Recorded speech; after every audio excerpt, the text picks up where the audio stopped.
বিজনেসের কারণে একটু ব্যস্ততা ছিল, যার কারণে আমি আপনাদের সাথে আমার রেগুলার ব্লগগুলো শেয়ার করতে পারি নাই, সরি।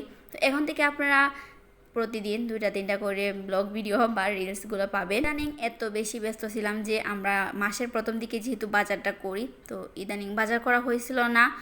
এখন রাত্রি 11টা বাজতেছে আর আজকে এখন বাজার করা হয়েছে আর কি। তো আমি সব কিছু গুছাইতেছিলাম, যেহেতু আমাদের আগের মাসে বাজারগুলো একটু বেশি রয়ে গেছিলো, যার কারণে আর কি লেট হয়েছে।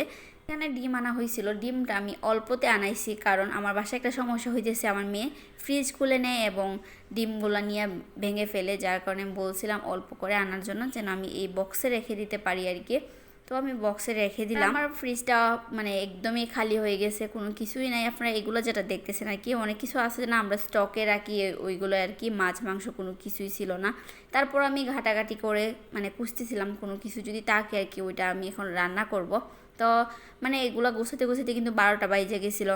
আর আমার মেয়েটা মনে হয়েছে শরীরটা একটু খারাপ, তো আমার মনে হচ্ছে যে যদি জ্বর উঠে আর কি, তাহলে তো কালকে আমি আর রান্না করতে পারবো না, তাই আমি রাত্রিবেলায় রান্না বান্নাটা করে রাখতেছি আর কি।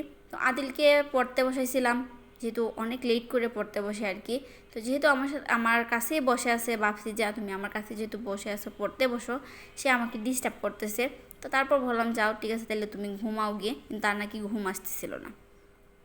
রাতের খাওয়া দাওয়া কিন্তু আমাদের অলমোস্ট শেষ, কিন্তু আমি এখন পরের দিনের জন্য আর কি রান্নাবান্না করতেছি, কারণ আদিলের পরীক্ষাও আছে, আমাকে বের হতে হয়।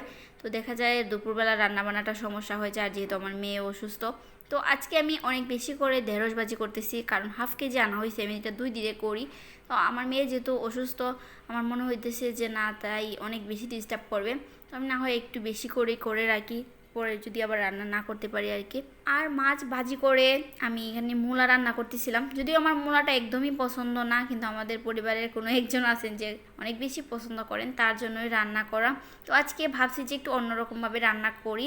তো কোনো সময় আমি মাছ ভাজি করে মূলা রান্না করছি না, তো আজকে রান্না করতেছি। বাজারে গিয়ে ফোন দিয়ে জিজ্ঞেস করলেন যে মূলা আনবো কিনা, তো উনি তো অনেক বেশি পছন্দ করেন, তার জন্য বললাম যে ধনেপাতা আইনো, অনেক মজা হয়েছে।